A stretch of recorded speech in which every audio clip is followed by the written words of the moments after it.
We're here to help you navigate your business growth with strategic conversations and insights from experts in multiple industries. Welcome to Wayfinding Growth. This episode of Wayfinding Growth is brought to you by Sprocket Talk. If you're ready to take your HubSpot experience to a whole new level, you need to join Sprocket Talk as a free VIP member. That's right, free. Tutorials, courses, training, HubSpot updates, and so much more. Head to sprockettalk.com/WG to join the movement and get an exclusive Wayfinding Growth deal. Welcome, Wayfinders. I'm Remington Begg. And hey, I'm Dan Moyle, and we're so glad you're here. Look, on today's episode, we're talking with Angie Morgan. I'm so excited to have her on the show today. I loved the book that she wrote with her co-writers. Angie founded a company called LeadStar, a leadership development consulting firm. So very interesting. She's also a best-selling author of Leading from the Front, No Excuse Leadership Tactics for Women, which I think we can all take something from. Even though I'm not a woman, I think it's a great book. And then her second book, which was my favorite, Spark, How to Lead Yourself and Others to Greater Success. That's what inspired us to bring Angie on. And to honor veterans this week, since Veterans Day was yesterday, we're talking with Angie about leadership lessons from the military, her leadership expertise formed after she graduated from the University of Michigan. So Michigander here, look at that. And also from her time as an officer in the U.S. Marine Corps. So that's Angie. Remington, what did you love about this episode? You weren't able to be there for the conversation, so you listened. Yeah. So as a listener, what did you walk away with? As a listener, I thought it was kind of cool. There's this like ribbon that feeds through the entire episode, which really comes down to, and I talk about this a lot, like a bias for action. So I thought it was really neat. Specifically, she kind of brought that into, you can be a leader even if you aren't in leadership. And a lot of that was, doing, going, just make it happen. Mm-hmm. You don't have to wait for someone to ask for you to do something. You can just roll with it. So that was really cool. And then, along with that underlying theme, that thought of taking action was pretty incredible, because she brought a lot of different facets about how she talked about it and how sometimes people might over or underthink it. And she's a Marine to boot. So it was really just awesome to hear her insights. Yeah, absolutely. And yeah, execution is critical was one of my notes I wrote down on that, on that bias for action. I really loved how she talked about a recipe for success maybe is a diverse crew, the right maps, and a great co-captain. I was like, there you go. That's really good. And then her other thing was she mentioned something about we don't slow down as we grow older. So as we get up and, as senior leaders, as owners that are maybe getting older, thinking, oh, we slow down. We don't have much to learn, our brain elasticity, blah, blah, blah. Like, no, dude, you have a ton to learn still and to give back. And so that was really cool. Absolutely. Yeah, man. Yeah, great conversation.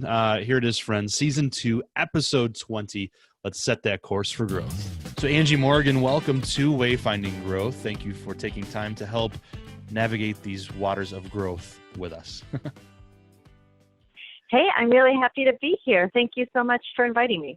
Yeah. So Angie, you're a co-author of an amazing, what I consider an amazing book on leadership, Spark. I want to chart the course and find out how you got here. How did you end up writing this book on leadership? Boy, let's see how far back we have to go. It really actually started about, I'd say almost 17 years ago, when my business partner, a woman I had served with in the Marines, and I left active duty and started working in the private sector. We learned that leadership, at least the understanding of the concept of leadership, was different in this new roles that we were both fulfilling. In the Marines, where we'd met, leadership was a verb. It was behavior, and it was available and accessible to everyone. Everyone needed to develop leadership skills. Everybody had a leadership role, even if it was just leading yourself. And then we transitioned to the private sector and started to realize that people treated the words leader and leadership like nouns. Like a leader is somebody who has a position on an organizational chart, and it wasn't about behavior. So we saw an opportunity to help professionals understand that leadership is about action and behavior. A leader is someone who influences outcomes and inspires others, and leadership skills can be learned by anyone. You don't have to be a manager to be a leader. You can be a leader without having a job title. So we started writing our first book, Leading from the Front, in, 2003. It got published around 2004, and that launched our company LeadStar. We were able to push our work. And through the process of working inside some pretty great businesses and organizations, we started to realize that there are just people who stand out. We call them sparks. They're just people who are the go-to people in their organization, the ones who get things done. And again, they're not demonstrating skills that they were necessarily born with. They're just demonstrating leadership behaviors on a consistent basis. And so we thought if everyone knew what these spark behaviors were, more people would position themselves for greater success. And then we decided to write Sparks. We just wanted to give some context around what makes a high performer a high performer. What are they doing differently than other people? And put it in writing. Mm. And so there's so much to unpack there. I love the idea that leadership and leader is a verb more than a noun, and that anywhere in the organization you can lead and you can be that spark. I remember when I was listening to the book Spark, I got the audio version, and I was walking and listening, and it made me want to walk faster because it was so exciting to figure out, oh, I think I'm a spark naturally, and I can do this more strategically and purposefully. So that's really cool.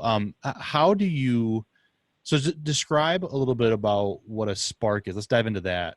How can you recognize if you're a spark, or or who the sparks are in your company? Yeah, we like to think about the sparks as the go-to people, the ones who get things done in the organization. They're really the doers. They're not necessarily the most charismatic people in the room, but they're the ones you go to if you want to launch an initiative, if you want to have this details looked at, double-checked. They're the ones who initiate new ideas. In fact, I was just talking to somebody last week. She works for a large oil and gas service company, and she saw a need within her community of engineers to create a leadership forum. She didn't wait around for anybody to give her permission. She used the right channel. She took the initiative. She got the funding. She got the invites. She got the events going. And nobody was telling her to do it. She just said, this is an opportunity. I can fill this void, and it's going to be something intellectually interesting for me to engage in as well. She wasn't doing it for the glory. She was doing it because, again, she saw a need and an opportunity. And I think about that within businesses all the time. I mean, we get to work with a range of professionals, and you can pinpoint sparks often through the initiative they take. They just recognize what needs to get done, and they don't wait for direction. They just do. Can they also be thinkers? Because sometimes you hear this thinker versus doer kind of designation, this either or. Can you be both?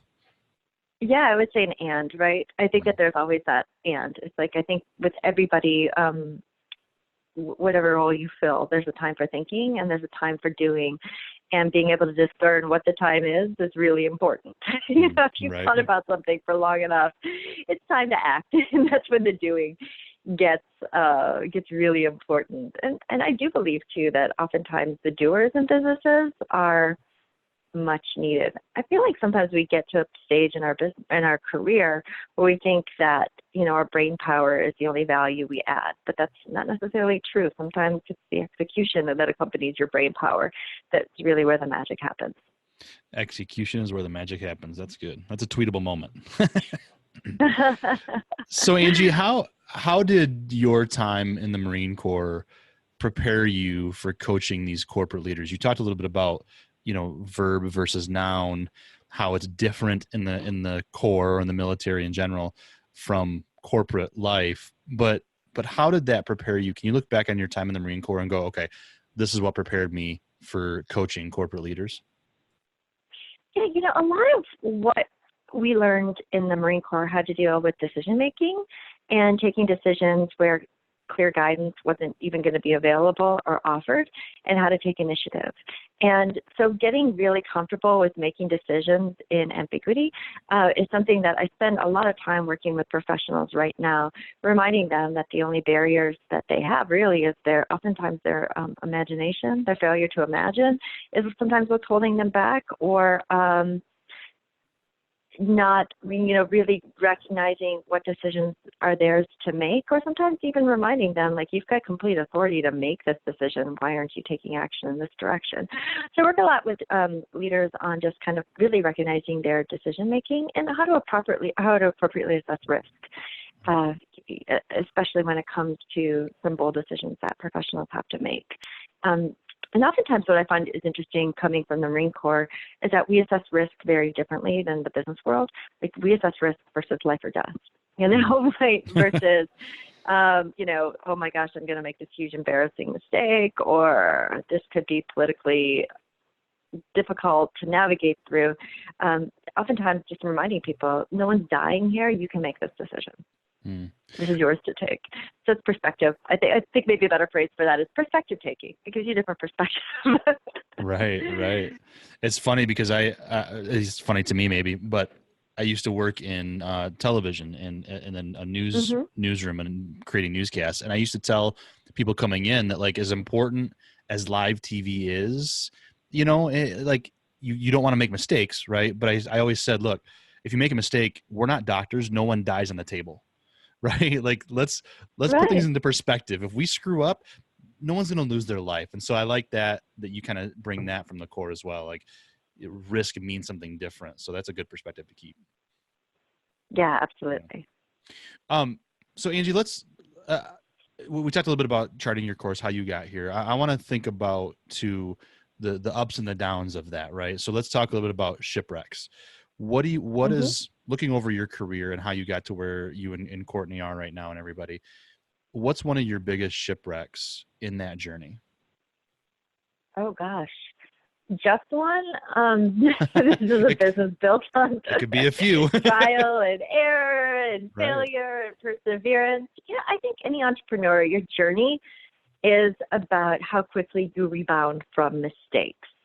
Because especially entrepreneurs, there's no recipe book for how to get successful. You're forging into new territory. And so being able to recognize when you're down the wrong path and course correct is key. I mean, this has happened, I think like more recently. Not too long ago, Courtney and I worked with a client. It was a startup. And it's always sometimes risky working with startups because their cash flow and cash situations are always kind of iffy. But we really love the company. We love the people.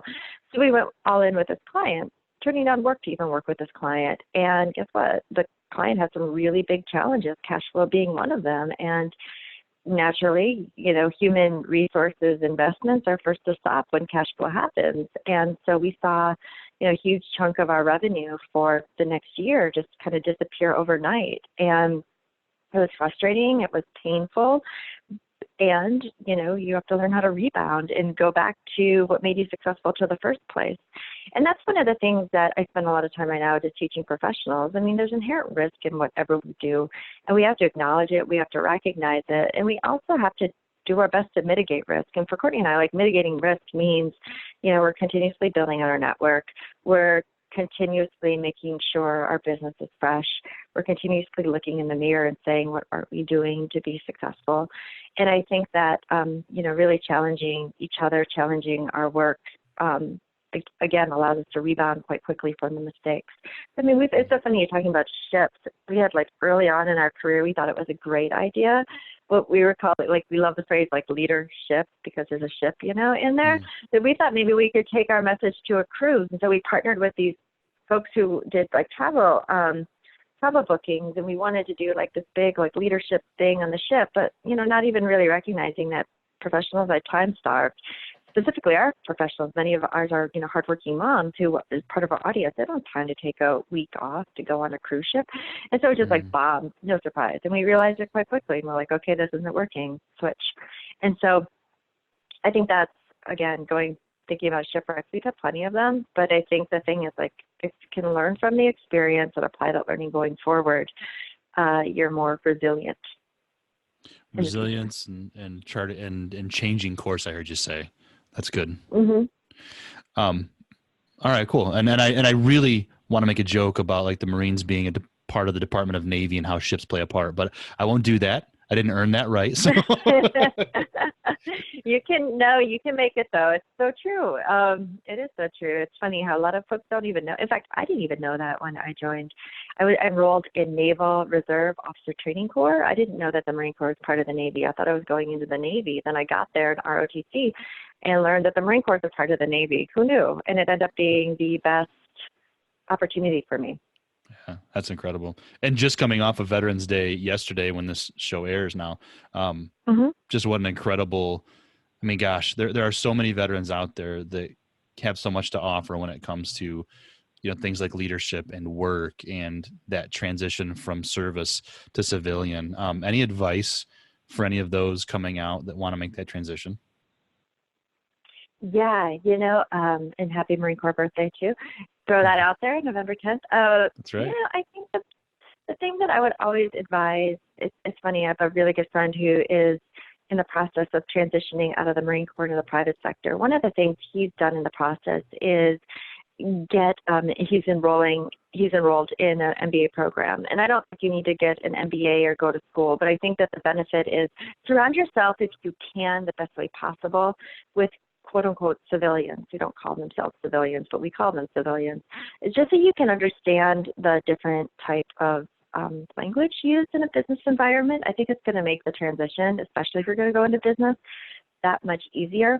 Find other veterans who've had successful transitions, reach out to them, get a LinkedIn page, grow your hair out a little bit before you go get your picture taken, invest in a suit, think about how much you spent on your, uniform.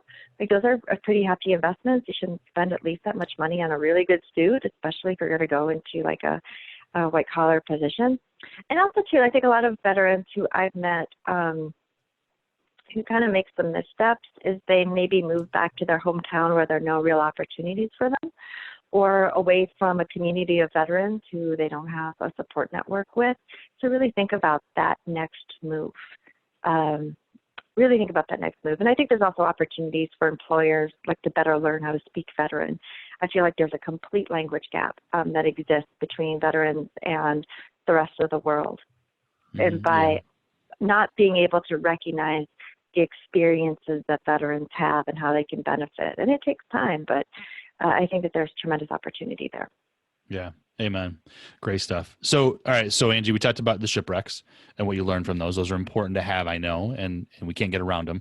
But then there's also moments, I would imagine, where you look around and you go, man, this is incredible. So talk to me about one of your proudest moments when it comes to Lead Star or even the writings or just coaching leaders. What's a proudest moment you can look back on?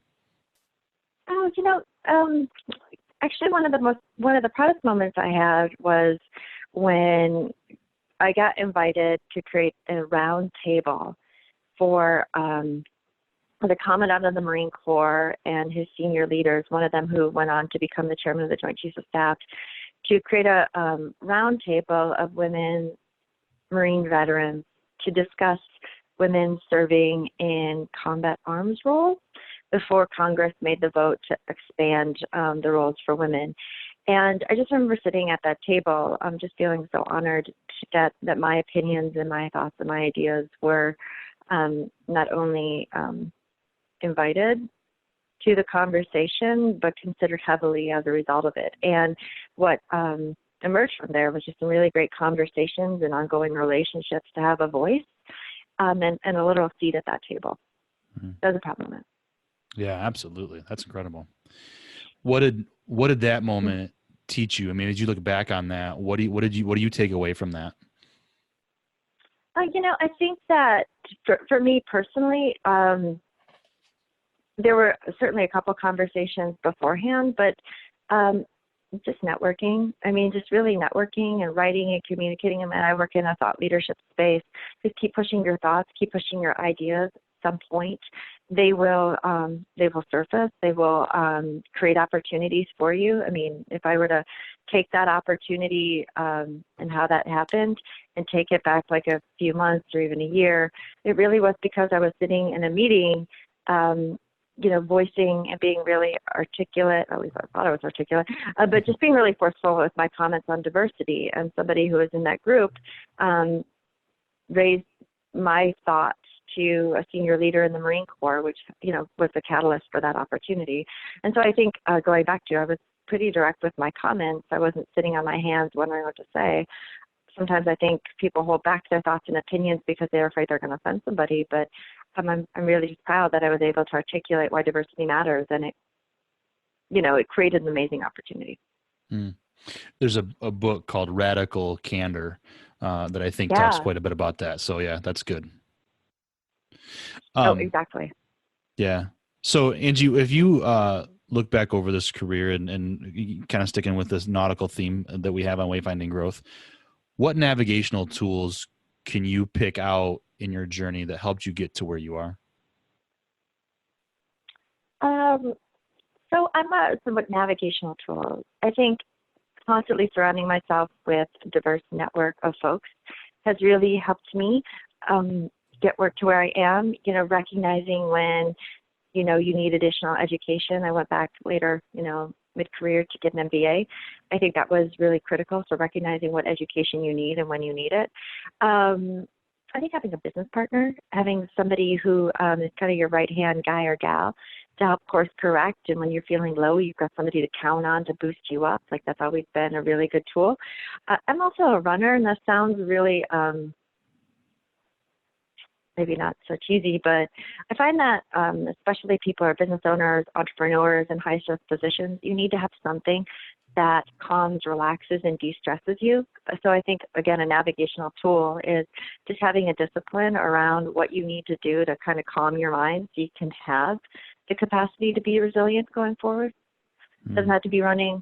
Could be yoga, it could be meditation, it could be walking, it could be something, but just knowing what you need to do to self-regulate and get yourself back to center. Motorcycles for me, I think. Is it motorcycles for you? But see, you need something like that. That's great. Yeah. Get out and unplug and just ride. And there are days when I'm riding and not thinking about anything other than the ride. Other days my mind's going 100 miles an hour to decompress or like think about what I've been thinking about all week. So it's, and I can see, I've run in the past.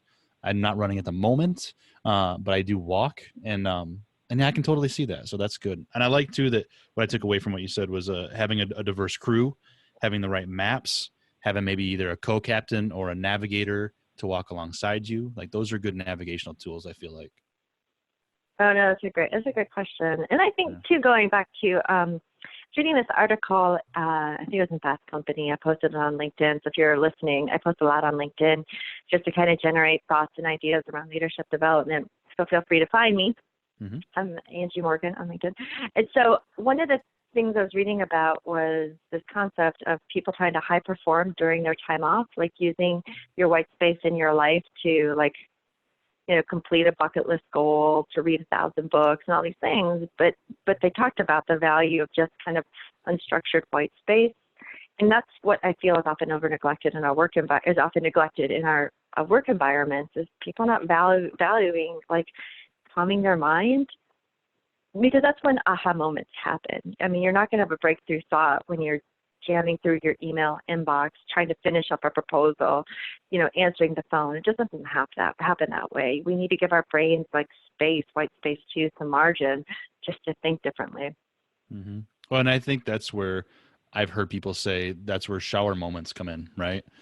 Like, exactly. You're not thinking about anything other than, washing your hair or just enjoying the water. You're like, oh, what about this? Oh yeah. So unplug and have that white space.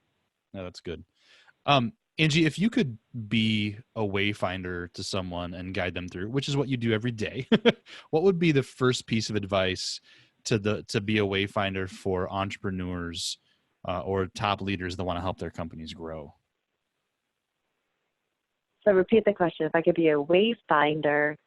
Yeah, if you could help someone, an entrepreneur or a leader who wants to help their company grow, what would your first piece of advice be?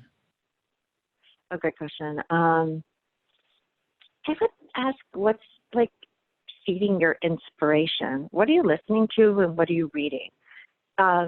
Because I've just finished this coaching program with a business that needs just that. They need more entrepreneurs, however you want to call it, internally. And so what was really interesting about just the conversation is that people are often stuck within, their mindset of their job, their role, their responsibilities. They often don't get a lot of outside influences to spark creativity and imagination. So that would be my one thing is like, what is fueling you? What podcasts are you listening to on your way to work? What music are you listening to? Are your skills getting stale? Are you, is there like a bookmark in your growth and development? So just constantly think about that, like what you can do to get creative inspiration. So I'd start there. And also too, just again, networking, talking with different people outside of your industry, outside of your job, or, function that you have, because there's so much value in those kind of happenstance connections that may not make sense, but there's a lot of innovation that can be found there. So I think that'd be my thinking around way to find your way. Yeah, no, I love that. So speaking of that, what do you have a go-to? So I love podcasts. This is one of three that I do. I love podcasts and I love reading. Do you have a go-to podcast or a book you're reading right now that fuels that for you?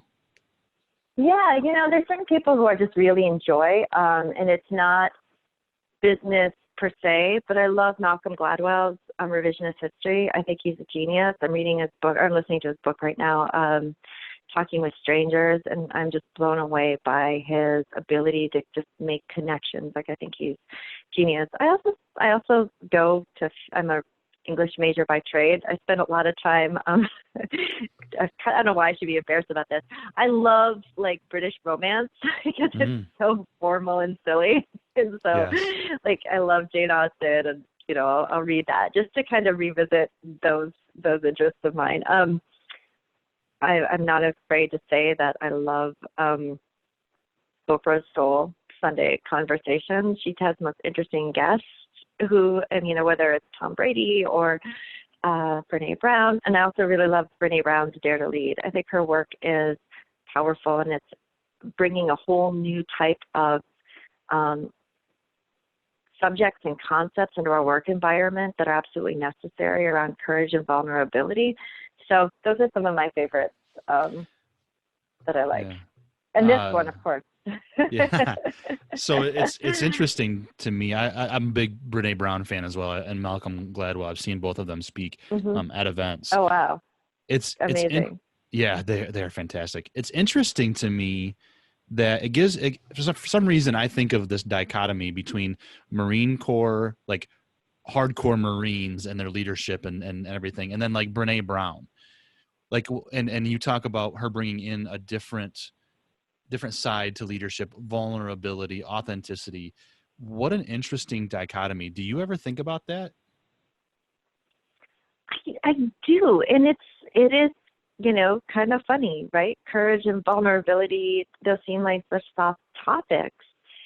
And yet the Marine leaders who I know are the most successful and powerful are the ones who are so open and transparent and brave with what they're sharing. I'll give you a perfect example. There's a retired 3-star general. His name is Boomer Milstead. And during the tail end of his career, he had cancer. And he wanted to make sure that Marines understood, like, you've got to get to your health appointments. You can't take life events. You just have to take care of yourself. And he was very open about his surgeries and his process for recovery. And I think of what that did to him and Marines in his circle, much broader than that. It brought them closer. It made them feel more comfortable talking about a subject that a lot of other people may not want to talk to, even with some, senior Marine leaders talking about PTSD and talking about their challenges coping when they come back from deployment. Being able to talk about these subjects brings healing.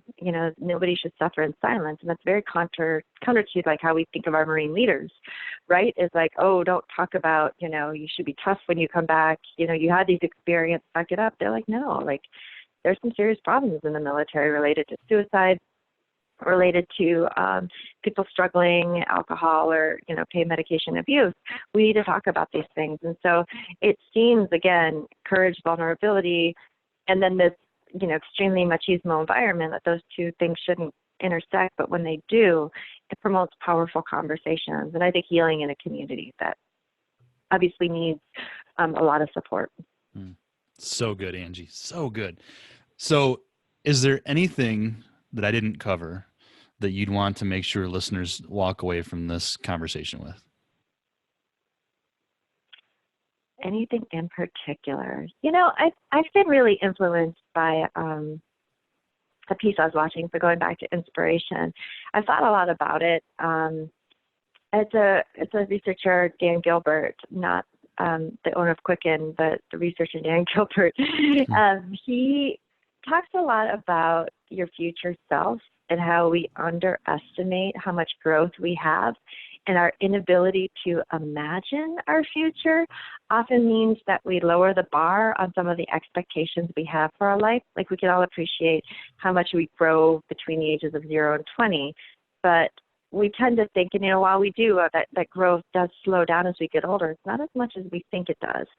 And so we need to really reimagine our future sometimes and think about how things change and what things are possible. And so I think that would be the thing that I would ask your readers to think about. Think about your future, think about your expectations, and then bump them up a notch or two. There's so much opportunity. What a great encouragement. Yeah, what a great encouragement. So good. Angie, thank you so much for being a part of Wayfinding Growth. We're going to link in the show notes, of course, to get in touch with you, to look up the books, to talk with LeadStar. But yeah, thank you so much for being a part of this conversation today. I appreciate you having me. Thank you so much for the opportunity. Thank you for listening. If you like this episode, please share it. Post it, tweet it, gram it, email a friend. Give the gift of knowledge to someone you know that could benefit from it. And if you really loved it, please consider leaving a rating and written review on your podcast player of choice.